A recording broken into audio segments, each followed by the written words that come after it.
professional development series.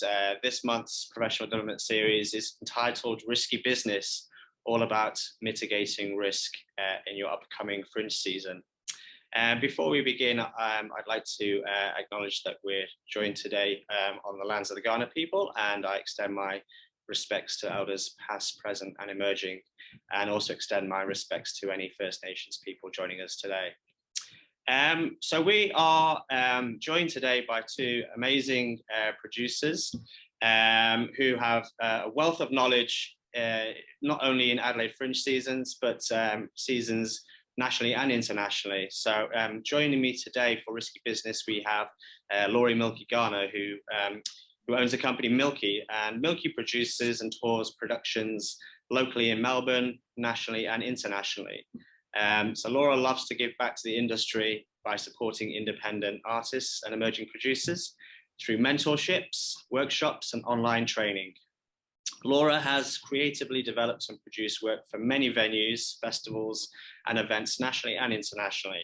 And Milke also provides and presents the Emerging Producer Award each year at Adelaide Fringe, which our next speaker won in 2021. So welcome, Laura. Thank you very much. And in fact, I think I've done 22 Adelaide Fringes in a row, something ridiculous like that. Is there a badge for that? I don't know. Yeah, I think once you get to 25, we'll probably have our own award. Okay, great. Excellent. Good. And also joining us today is Britt Plummer. So Britt is a performing artist, teacher, theatre maker, and director of FRANK.Theatre. Britt has worked for many prolific organisations, theatres, companies, and productions. Britt premiered Chameleon, her first solo work, in the 2019 Adelaide Fringe Festival at Make Space, and received the Adelaide Fringe Weekly Award for Emerging Artist. FRANK.Theatre co-produced four works as part of the Adelaide Fringe Festival in 2022. They were Nella by Julia Mayer, Hard to Reach Places by an alum, A Not So Trivial Pursuit by Hugh Parnham, and Mambo by Sam Dugmore. So welcome, Britt. Thanks for having me. Great. So before we dive in, today's session entitled Risky Business, it's all about mitigating risk, and we don't want this to be a scary, daunting exercise in information overload. This is very much a kind of conversational piece that is going to basically give you some real good tips and insight into getting ahead of yourself before the Fringe season starts. So, you know, with event registrations opening, you're probably in the planning stages of your work. So, you know, mitigating risks in the art shouldn't be about saying no to bold ideas and innovative ideas, but having a better understanding of what to prepare for as your season unfolds. So this is kind of where Laura Milke and Britt Plummer come in, because they're able to give some real good you know, experience and insight into what you should be thinking about and planning as you go ahead. So I guess the first thing to kind of contend with is, you know, when planning and creating a vision of your new work, whilst it can be fun at this point, it might seem like there's no limits to the scale and scope of your show. So, you know, a crucial part of mitigating risk is kind of forecasting risks to understand and interrogate the why, I think, and answering the question of how much financial risk you're willing to take and what you can afford not to do, I guess. So as a producer who's creatively developed work that has been presented across the globe, Laura, I was just wondering whether you might be able to elaborate and extend on that sort of hypothesis. Yeah, sure. I mean, this is such an interesting session, and it's one, sometimes I think, Andy, you said, like, you know, you don't want to make it too scary, and it shouldn't be a scary thing. It should actually be, I guess, kind of a formulation, you know, a formulated thing that every artist or producer does, because there is one thing to create a show, but not knowing what you're doing or why you're doing it can sometimes leave you, you know, off into the air and not really kind of, you know, solidifying what your reasons are. So the why I'll just talk about for a second is something I talk about a lot in terms of what is your why, and that's going to be different for everyone as well, and that's okay, because someone's why for doing a show in Adelaide Fringe or any festival really might be just to get that work out of your head onto paper, out to stage, you know, to an audience. That could be a why. Another why could be, you know, that you want 10 more people in the audience that are not your friends and family. Excellent, great, you know. And then it kind of layers up from there, that you might want to have, you know, you might want to tour this show afterwards, or get it programmed out elsewhere, or have a life after that. So working out what your why is a really fundamental part of that kind of planning. The second part of that then comes into how much is it going to cost? So the financial side, which I know everyone knows, but I also know that not every artist does or producer. So budgeting is one thing. And I'm sure you have other sessions on actual budgeting, but in terms of really working out what is the financial risk of this show. So in the kind of basic terms, when you're putting on a show, well, when I'm putting on a show and when I'm sort of working with other artists and producers, the first thing I kind of say is that the show essentially should pay for the show. So you should be looking at it as a, you know, cost analysis, you know, break even sort of scenario. That also might mean that the show is just paying for the show, but it's not paying for your time. So what does that actually mean? And what is the risk in that? The second kind of level of that is then, you know, if the show can then, you know, pay for the show, but also pay you a fee. That's exactly, you know, where most artists should want to get to. And then, you know, the third kind of step of that, the show pays you and it makes a profit. So looking at those kind of financials are really, really important. And it's not just a matter of actually doing a budget at the start of the show and set and forget it. It should be a living and breathing document that you're constantly having a look at. And financial risk, does tell you a story. It tells you a forecast, which I'll talk a little bit more about later, in terms of what that season is potentially going to look like, or how much you potentially have to input, or potentially how much you're going to risk. And can you afford to do that? Or the other question, can you afford not to do that? Does this show have to go on at this particular time? Because if you miss this round of shows, then you're going to have to wait a year, and then that's, you know, another 2 years in the process. So it comes into why, financial, and project planning in terms of, by doing this here, it means I can do it further down the line at these other festivals or these other venues. Britt, what about you? You know, when you're kind of in the initial planning stages of getting a show ready for whether it be a Fringe season or you know, presentation at a venue or an event, what are your kind of forecasting thoughts at that initial stage of planning? Yeah, I mean, I'm looking at grant rounds that are available to me as well in the lead up. Yeah, usually there's one towards the end of the year, local one with Arts SA, project funding. And then obviously the Adelaide Fringe also has a round of grants, so that I can have some money behind me to, you know, develop the work, to go towards marketing, venue, all of these things. Yeah, and then I start to look at venue really at this stage. Yeah, and I guess, you know, thinking about the venue is kind of quite important as well, you know, in terms of like what your risk might look like for a season. And I guess, you know, Britt, you've presented a wide range of venues over the years. Can you just tell us a little bit more about how you plan for a Fringe season in terms of how you pick and work with a venue, and what your creative vision for the show is based upon those decisions? Yeah, I mean, I want to find a venue that is a good fit for my show. So I want to find out things like the stage dimensions. Is the stage wide enough? If it's a really physical show and it's a tiny stage, is that going to work? How's it set up? Do I need an aisle? If there's not an aisle, can it be worked that way? How flexible is the venue? What's the kind of turnaround time between shows? So if there are a lot of set items and props and there's only 15 minutes to get in before the show, is that going to be enough time? The technical setup of the venue. So yeah, like sound and lighting. Do I need a spotlight? If the venue can't provide that, is that, you know, is that kind of make or break? If my show's tech heavy, I need to consider if there is a technical person provided with the venue.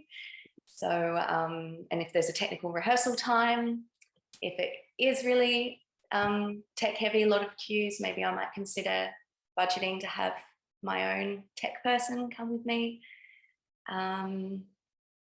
Yeah, thinking about like if there's a backstage area, what are the entry points of the venue? Sometimes you, at this stage in September, you might still be writing the show, so you might not know all of those things. But when you go and see venues, you might be inspired. Oh, this one's in the round. Oh, I'd never even considered doing my show in the round. You get programmed in there. Oh yeah, okay. You know, this is totally going to inform how I perform my show. Does the venue provide front of house, or is that something that I need to provide?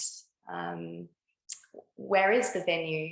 Is it tucked away in a little back street somewhere? Do people know about it? If not, maybe that's kind of cool too.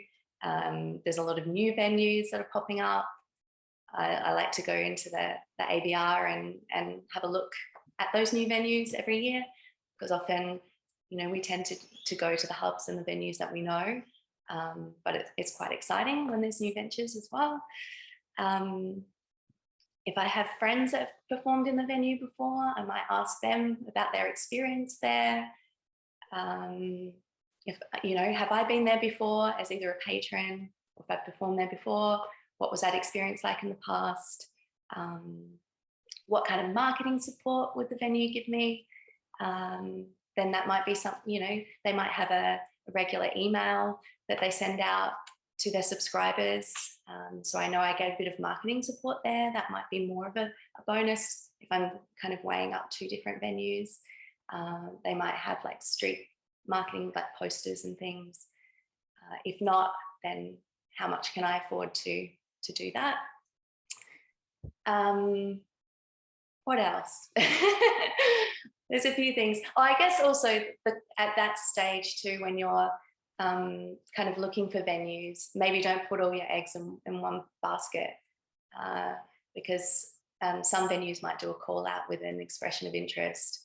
And if you don't necessarily get in with that venue and that's your dream venue, what are you going to do? And you don't want to be, you're kind of pretty close to the deadline for print, still looking for a venue.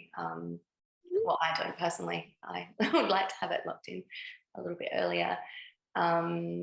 So yeah, maybe I might approach a few and kind of get a conversation happening. Yeah, and then looking at the contract as well, making sure that everything is clear.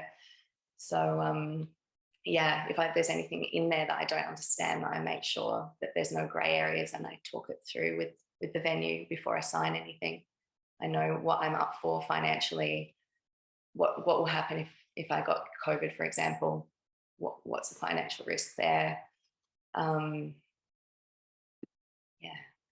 And can I just add, sorry, I just add on to that, just talking about contracts, just also know that, you know, a contract is always written in the favor of the person writing it. So in the venue's case, yeah, but artists, if you exactly like Britt said, if you don't understand what the contract is, or you want to ask some questions, always ask those questions, because that's what it's there for. Don't just sign something blindly and then you might be in a particular risk situation where you've signed something and you didn't really understand what you were signing. So part of that risk aversion, I guess, is also understanding what it is and pushing back on that. We can touch on that in a minute, and I think that's really important to kind of dig into a little deeper. But I'm just curious, Laura, in terms of, like, you know, the why question again, like, is choosing a venue very much a part of that why? Like, should you be trying to, like, if you have an aspiration to perform somewhere, is that, you know, is that being too presumptuous, or should you think more about the work in terms of where, you know, does the work fit into anywhere, or does it fit into one place? Is that part of the why process? Yeah, it definitely is, and I think it's a bit of case by case. You know, depending on what the show is and where they're kind of planning to be. So part of that kind of risk, I guess, analysis of planning is, you know, let's take capacity as one of those kind of things. So you might go, yeah, we might be able to sell out a, you know, 100-seater, but actually maybe if we look for a 60-seater or 70-seater, we're going to be much better, you know, placed to actually sell that out. And, you know, no one actually ever says, in 25 years of producing, no one has ever said, oh, you sold out your run. What was your capacity? I mean, maybe other producers would say that, but general public won't. So capacity will can kind of, you know, as one example of a venue, can make or break that that why. If you want to make sure you have a sellout season, then maybe go for a slightly smaller capacity and know that you can fill it, as opposed to overreaching and going too far just because you want to play that bigger venue, because that will then create other things that you're going to need to put in, like, you know, the venue's going to cost more, it's going to cost more to fill, it's going to cost more to market. The other thing with venue too, in terms of your why, is exactly what Britt said in terms of, you know, location. You might find an amazing venue, but it's on the outskirts. That's not to say you can't do it. It's you're going to need to think about and plan what your risk is on that in terms of marketing, and how you're going to get people from central Adelaide out to somewhere else. It can absolutely be done. So it doesn't mean you wipe that off. It just means you need to plan for what that actually means. I think that's a really good case in point. I think, you know, obviously when people are approaching their Fringe season, they vision their work to be performed in a grand, huge venue to, like, you know, maximum audiences, you know, hundreds of people.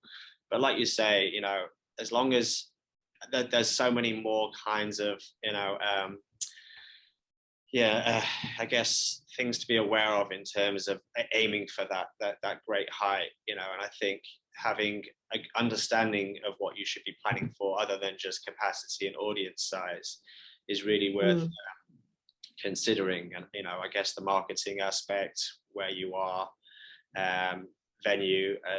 Well, it all feeds into that decision making. You know, it's not just as simple as getting a venue and off you go. Like, that's why it's a case by case basis. It depends on the work. If it's a beautiful solo theatre piece, being in a tent with a heap of other, you know, noise around you is really going to affect that show, you know. Whereas if it's a more of a louder kind of robust show, and, you know, the performer is screaming and dancing around, or, you know, in Gary Starr's case, maybe run around nude in a tent, you know, it probably doesn't matter. So it's all of those have to go into considerations, because it's not only the risk, financial and marketing, it's also then comes into the other factor of what is best for the show. Yeah. I guess before you approach a venue, do you kind of have a working methodology that kind of forecasts those budgets, and do you crunch numbers in a way before you even approach a venue? Is that part of your process, Britt? You know, spreadsheets, are they your friends? You know, do you kind of sit down and go, okay, you know, I want to perform to this many people, but I want to sell the ticket for this price. I'm going to perform over 3 weeks instead of 2 weeks. You know, is there a process before you even approach a venue where you kind of outline, you know, your risks against what you're willing to, you know, to kind of do along the season's trajectory? Yeah, I mean, I guess the kind of theatre that I make is a lot more low risk because I often play to smaller spaces. So I'm looking for, less than 100 seats really. So yeah, I am initially looking for a space that I can create an intimate experience in. So that kind of comes first. And then afterwards, I would look at weighing up what the financial would be, and then all of these other things that we were mentioning, like what's the vibe of the venue too, in terms of the work that I'm making. Like if I'm making a dramatic theatre piece, I'm not going to do it at, say, the Rhino Room, which is a comedy venue, right? Because they're more known for that, and so that's going to be not going to help me with my marketing, maybe necessarily. Whereas maybe another venue that is programming more kind of works that's similar to mine, or maybe more of a variety of things, that vibe might suit that particular thing, say. But it depends what you're doing, really. But yeah, what was your question again? Do you have a particular approach to crunching those numbers pre-season? Are there any sort of tips and worksheets or spreadsheets that really help you out that people may or not? Yeah, I mean, I just create a basic Excel spreadsheet and put all the numbers in, and then work out how much everything's going to cost, and then how much my ticket price would need to be to have, say, an average of 30-40% attendance to break even, and then anything above that means that then it's profit. Is that the same for you, Laura? Yeah, so definitely. I mean, because I'm artist-led, so it'd be, working with artists. So they will give me, hey, I want to do in these kind of venues. From a producer point of view, I absolutely crunch those numbers and, look at the capacity and also how much the venue's charging. And, there could be a similar venue, which is of a similar kind of style, but maybe they're it's a slightly better deal. So I'll really kind of drill down on that. And I think you can be as pedantic about that as you like. And I think as someone that likes spreadsheets and likes numbers and likes data, I can get quite fixated on that. And I think that's one way. However, there's always the other side of the coin where this other venue just might be a better fit because, as Britt said, because of the vibe or the nature of it, or, maybe I've got a musical comedian, this venue always programs cabaret. And so we're going to have, maybe it's a slightly bigger venue or it's slightly more expensive, but the foot traffic or the collection or community that comes with that is going to outweigh the financial. So it's always, for me, I'll always go down the money side and the figures side, but then I think it's a bridging of, okay, where does that sit, and where is the artist going to have the best time? Mm-hmm. I guess that leads us back to sort of venue contracts and venue negotiations. Like, what's the kind of what is the artist expected to understand and consider versus what they're allowed to ask for and negotiate for in terms of picking a venue? And that's a large question, I know. So maybe you might want to break that down into smaller parts to answer. Do you want me to jump in? Yeah, sure. Yeah. I mean, I will say this, it's kind of bonkers, right? Even as an independent producer or as independent artists, the fact that we have this kind of industry-wide, and no one started it, but this industry-wide kind of, expectation that we are to know everything about contracts and agreements. And only a handful of artists or producers that I know have actually studied law, so it's it's kind of crazy in the sense that, you know, a lot of our day-to-day stuff, or when we are looking at venues, we do have a lot of contracts or agreements that we have to deal with. So I guess I just want to preface it first by saying, if you're confused by contracts or agreements and you're an independent artist or independent producer, that's okay. It's all right. You're not a lawyer. It's all good. So in terms of pushing back on things, for me, it's kind of what I said before, that it's one of those things that you just ask the question, you know, if you're not sure. So when I get a contract, I will go through them, and the more contracts you read, you know, they start to kind of look very similar, but every contract will have slightly different wording or a slightly different thing. So the best way to go is actually read it, and properly read it. Don't pretend you read it, actually read it. And, you know, say, okay, well, in point 1, point A, what does this mean? Or can I get clarification on this point or this point? Don't feel embarrassed or feel like you're hassling. If you're signing something of which you are paying for, and let's face it, venue cost is probably your highest cost in all of the budget, you need to know what you're signing. Don't just sign it willy-nilly. Just actually, you know, look at it and ask those questions. So you can ask anything, and you can also ask if something can be changed. My kind of thing is, the worst they can say is no. And sometimes they can't say no, because that fundamentally changes every contract that they've ever had with a hirer.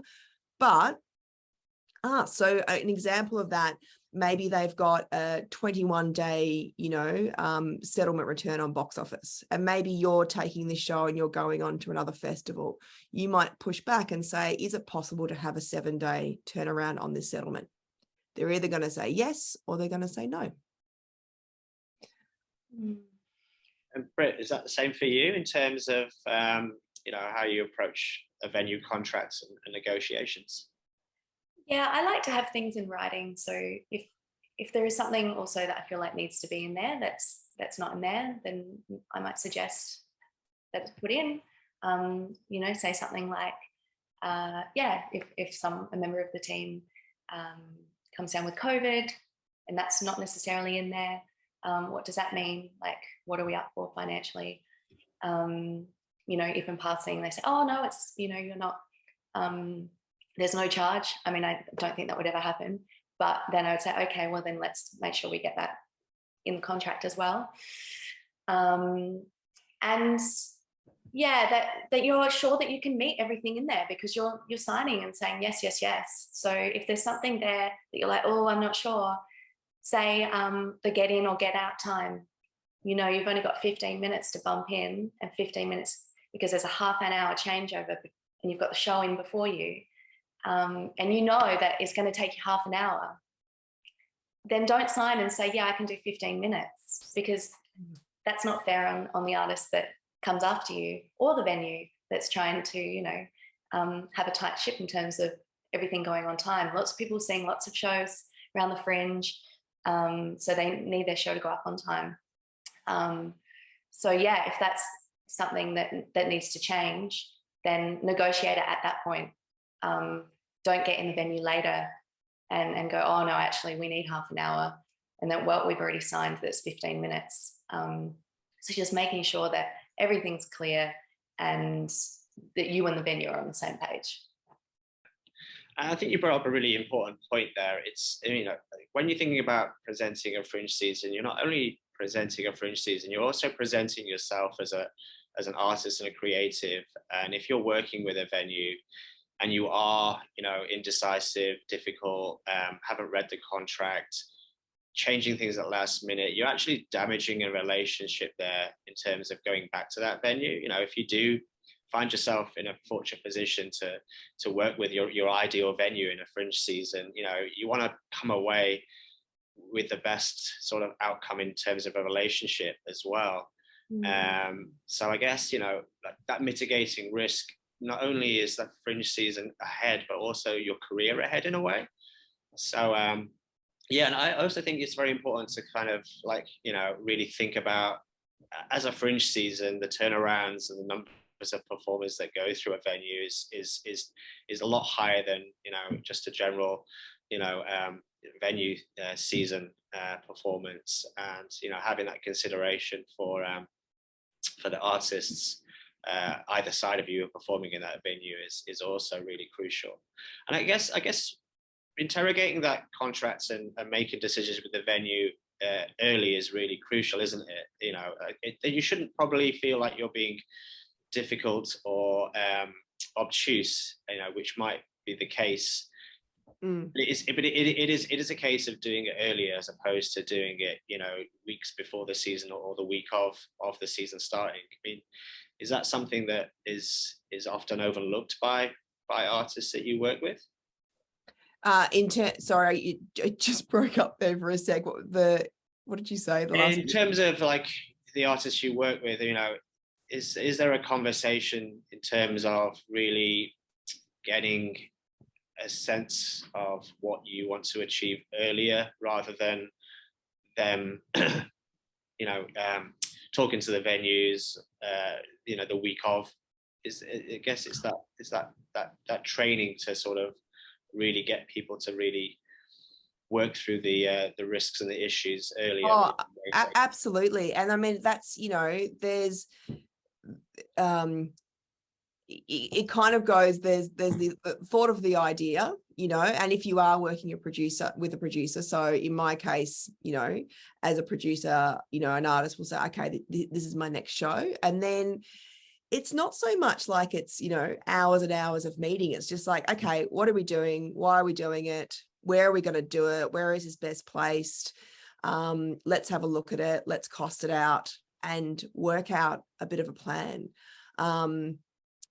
And again, I think having that kind of ground level plan will always help you in the long run. It's kind of like, once you do this, where to next? Or for example, if you're doing an Adelaide Fringe season, are you just doing the Adelaide Fringe season? Is it just because you want to do a show at Adelaide, or is this a stepping stone on and taking it somewhere else? And if it is, what are you implementing into this first season to help you get to the place that you want to get? And that's really important. And that could be things like, you know, getting in the right people. It could be filming the show. It could be, you know, creating other documentation that goes on with that.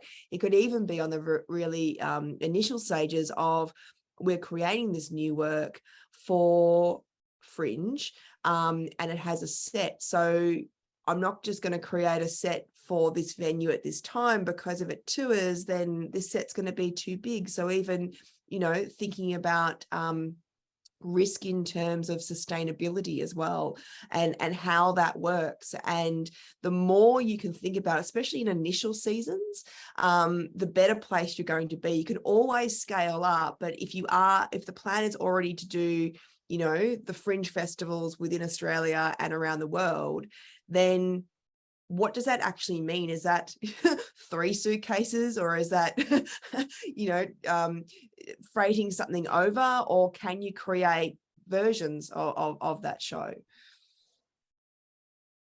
Yeah, I guess that's something to consider in terms of when you're in the planning stages of a show, is what's the why for after the season? Like, is this just something for the Fringe season and venue you've decided on, or is there a long game in terms of its tourability? You know, are you presenting a work to get a producer on board? Like, what's the difference in terms of how you approach presenting a season in terms of tourability or engaging industry? I wonder if you might talk to that, Britt, some bit. Yeah, I'm often thinking about tourability because I like to tour a lot. When I'm thinking about set and props, are these the kinds of things that I can source elsewhere?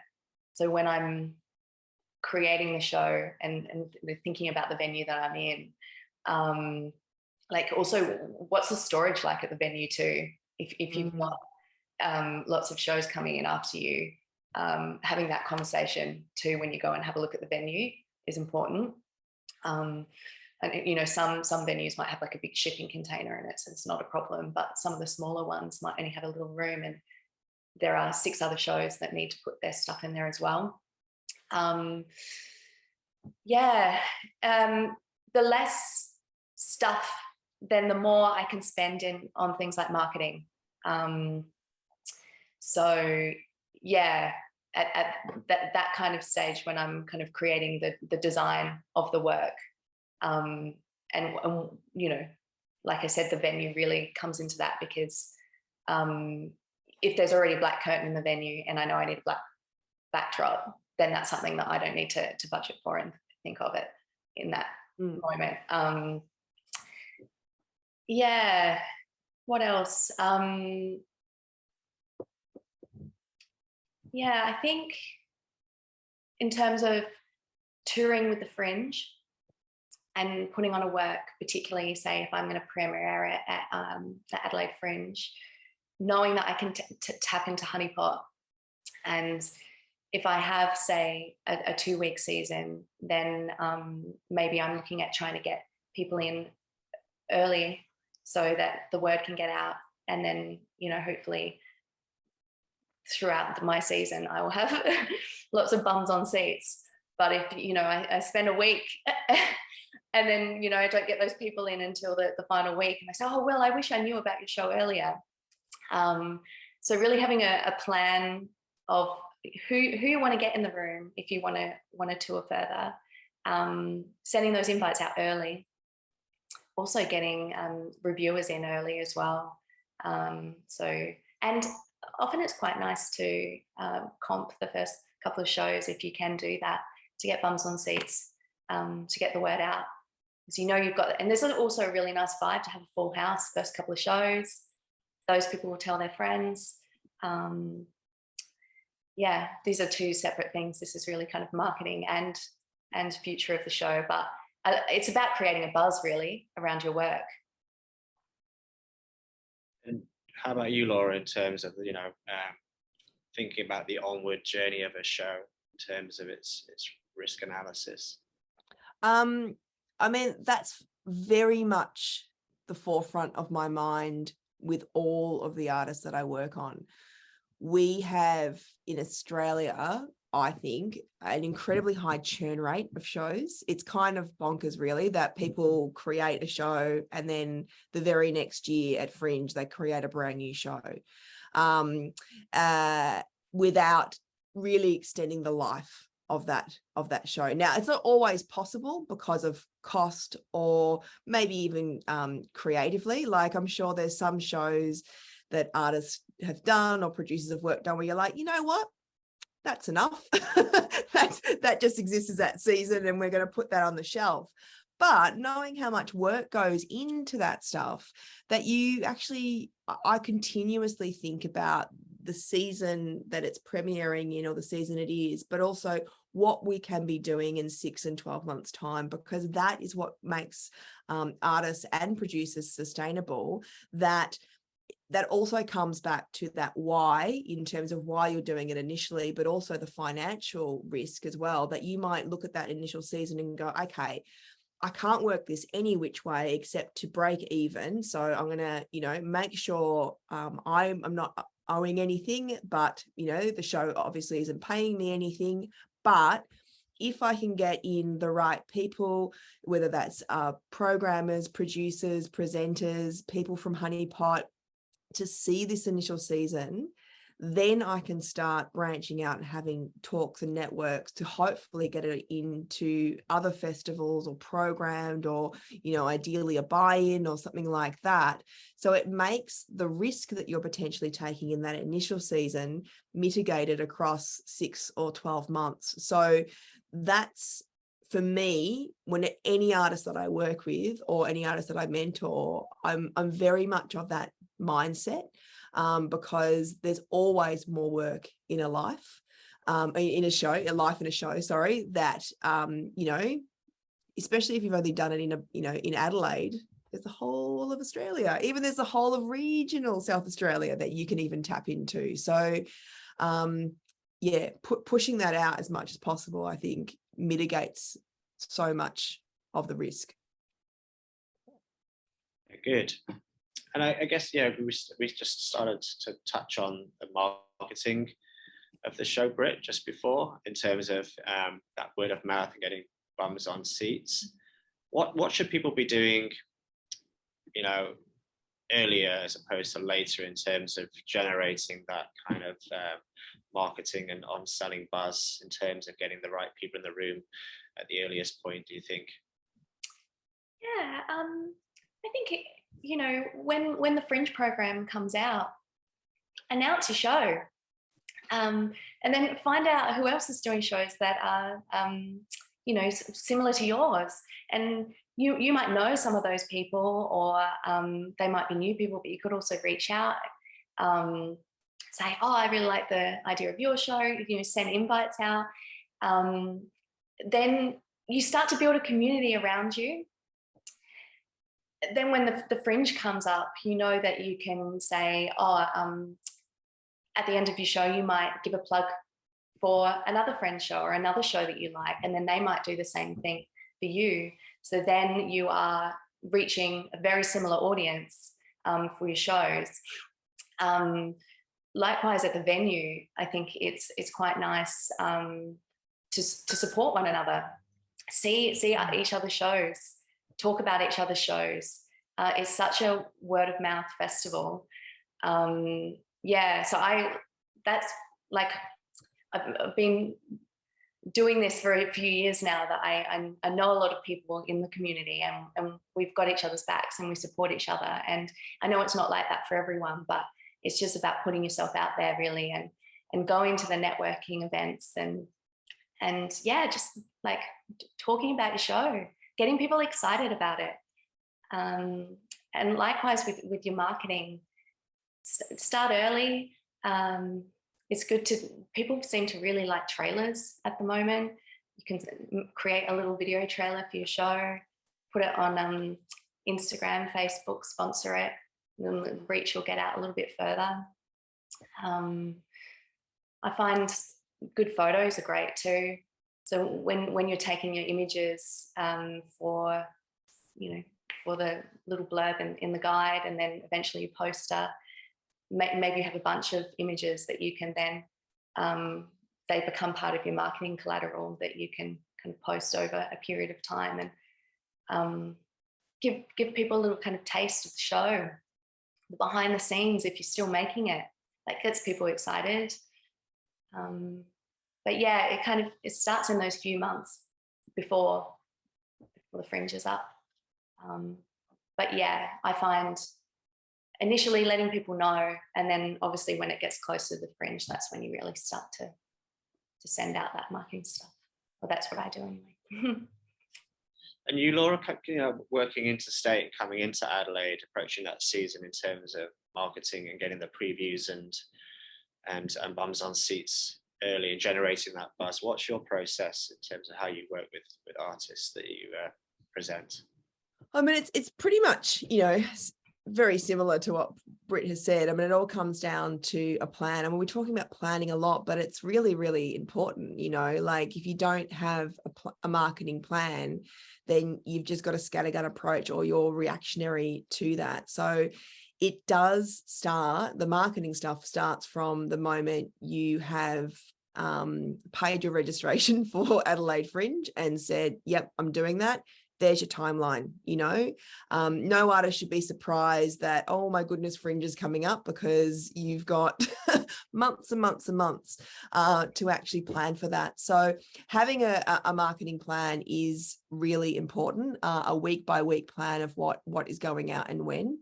The word of mouth stuff is hugely important, but it's also sometimes hard to generate. And so the easiest way to kind of get that in is to get people that have seen your work previously, and a lot of what I do with that is based off mailing lists and email addresses.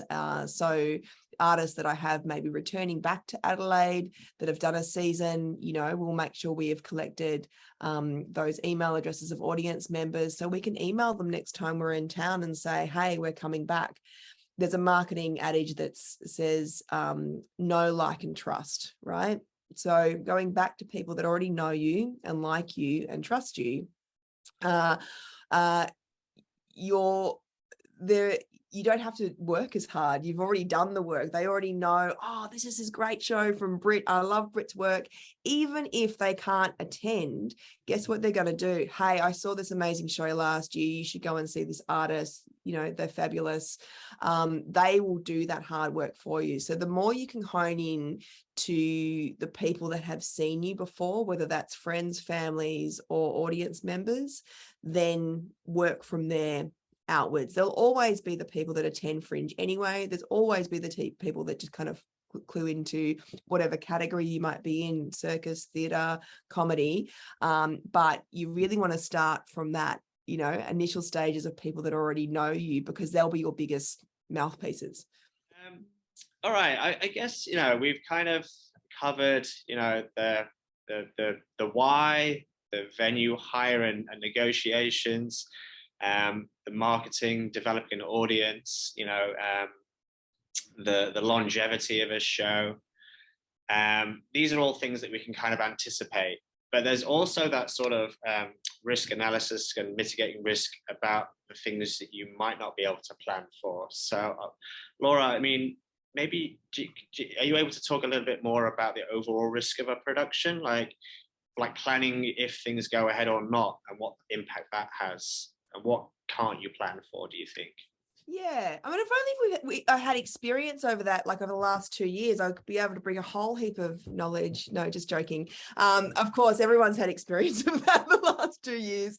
And I guess it's really just about, it's the word forecasting, which I'm sure you've heard of before. You hear that often, you know, in budgets in terms of a forecast and that kind of thing. Forecasting can still be brought into the planning and producing of a show. Forecasting is really just making predictions about the future, right? So it is a bit crystal balling, and it can reduce some uncertainty, but like most forecasts, they're never 100% accurate. If anyone was forecasting what was going to happen in 5 years' time in 2015 to 2020, they all would have got it wrong, right? So it's hard to predict exactly what's going to happen in the life cycle of a show or a season. And you could spend hours on this stuff, you know, going through, well, you know, there's this scenario and this scenario and this scenario. And if scenario A happens, you know, we're going to jump into this and this and this. I don't sort of prescribe to that in terms of going into that level of detail. What I do advise is more of what I call like a make or break list, or you could call it a, you know, a non-negotiable and negotiable list. Okay, what are your non-negotiables? So, you know, and that could be anything from I can't do a venue under, you know, 40 capacity. I can't spend over this much. You know, I have to have a 2-week season. You know, it has to be this.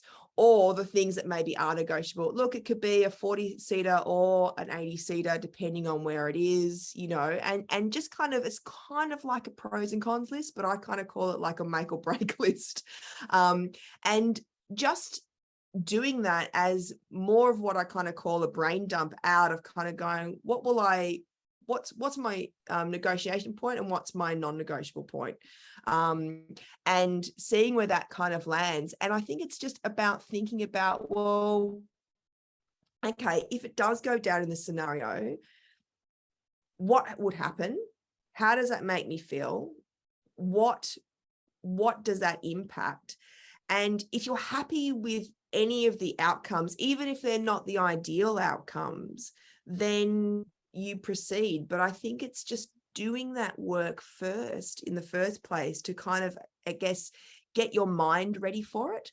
That if you've just got you know, a prediction that this may happen, not going down into doom and gloom, oh my goodness, all this stuff's going to happen, but just kind of bracing yourself to go, okay, there is a possibility, let's take financial, there's a possibility that I could lose X amount of money on this show. Am I okay with that? Okay.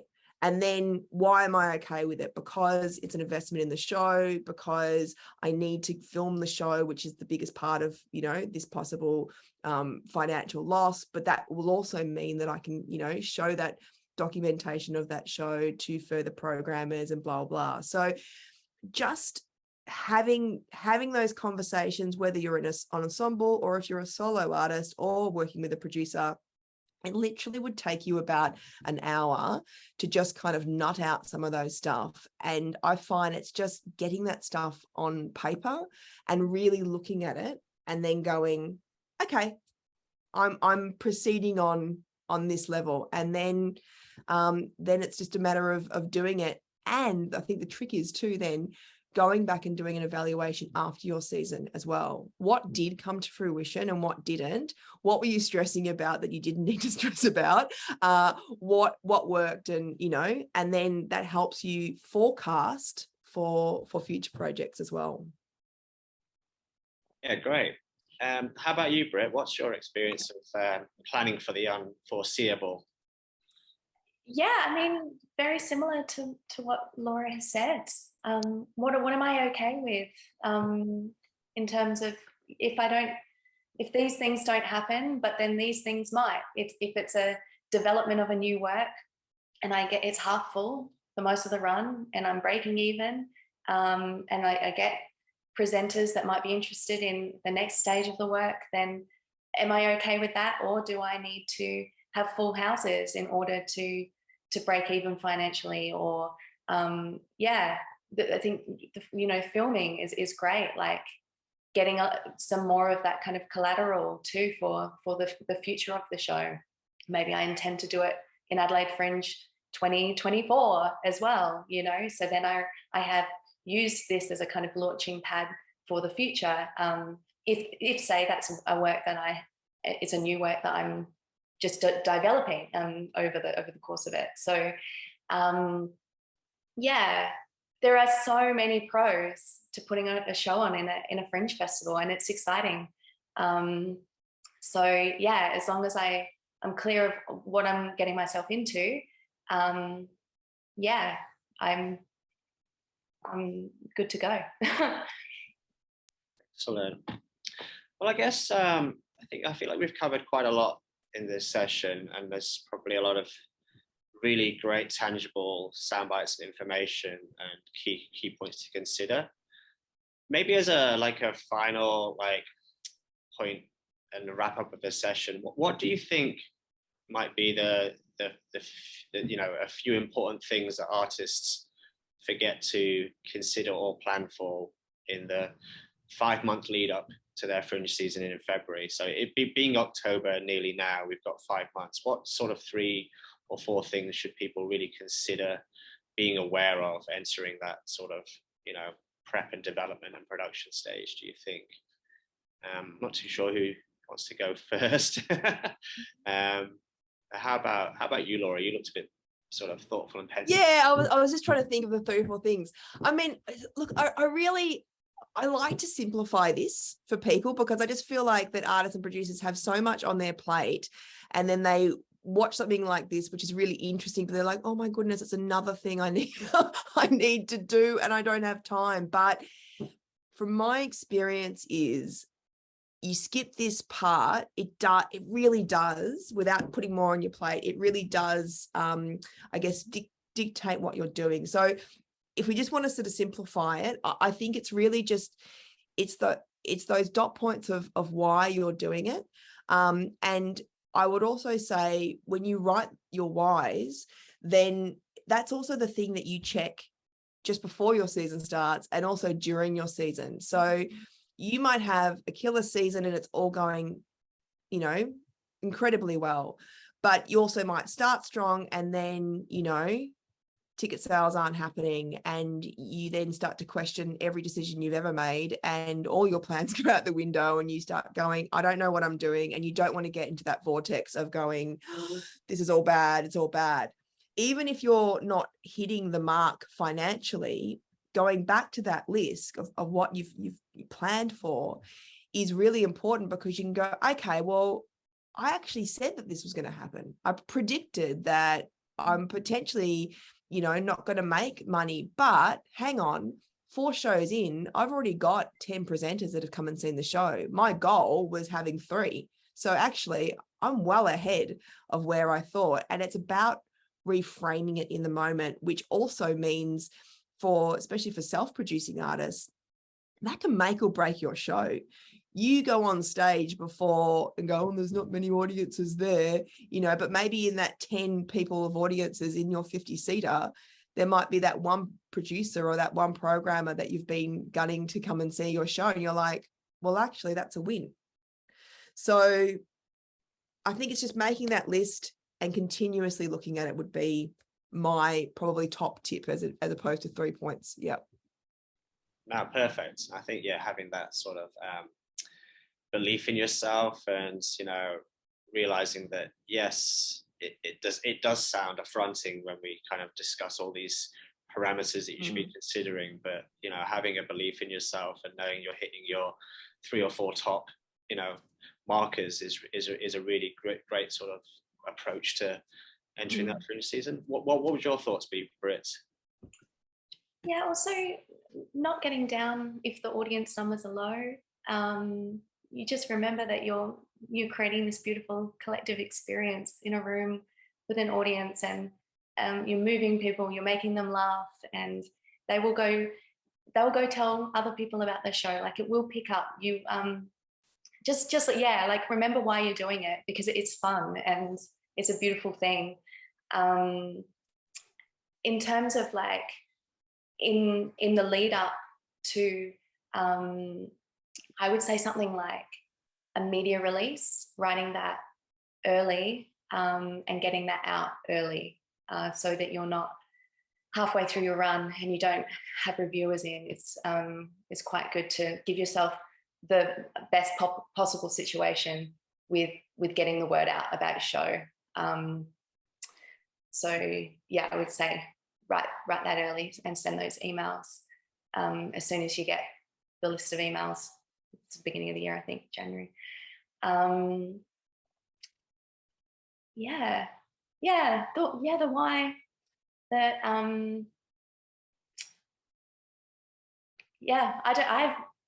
just remember why you're doing it and why you love it and why you're in this business, really. Excellent.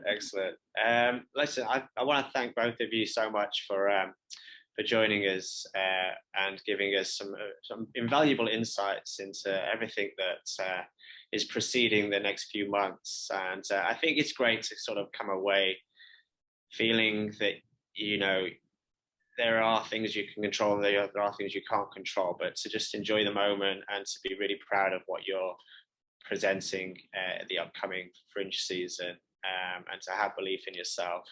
And I think, you know, coming away hearing, you know, just and listening to just a few of these sort of, you know, topics to consider is going to make it all the more beneficial for anyone that's kind of, you know, taking note today. We do have another professional development session in October called Elevate Your Work, and that's all about collaborating with people. So again, you know, you're not just one person in terms of presenting a Fringe season. There is a community, a support group, and actually touching upon that community and support group to collaborate and elevate your work is also a very vital part of putting on a successful Fringe season. So I do kind of, you know, ask you to, you know, to tune in again next month to Adelaide Fringe's professional development session. Okay, so I just leaves me to say thanks to Britt Plummer and Laura Milke Garner for joining us today. Anything you want to finish up by saying, or? Don't forget that you can reach out to the artists and venues team too. So if you're overwhelmed by the choice of venues and those kinds of things, you can call them and they can help. They're awesome. Excellent advice. Yes, the artists and venues team there's 6 people in the office now. They're working, you know, 5 days a week solidly, and they're there to answer any questions and help, advise, and you know, talk through anything that you might be having difficulty with. How about yourself, Laura? Any final words of wisdom? Just good luck with your show. And as Britt says, reach out to Adelaide Fringe and to your, you know, artist and producer peer network. Even myself included, you know, like you can always email me with questions. And I also, you know, run other sessions as well. That it is about a network and a community. And you know, there is so much help, and Adelaide Fringe do an extraordinary job with their artist development work. So you're in a very good place. So thanks once again, and wonderful to be talking to you. And yeah, wish you all the best Fringe season ahead. Thank you. Bye-bye.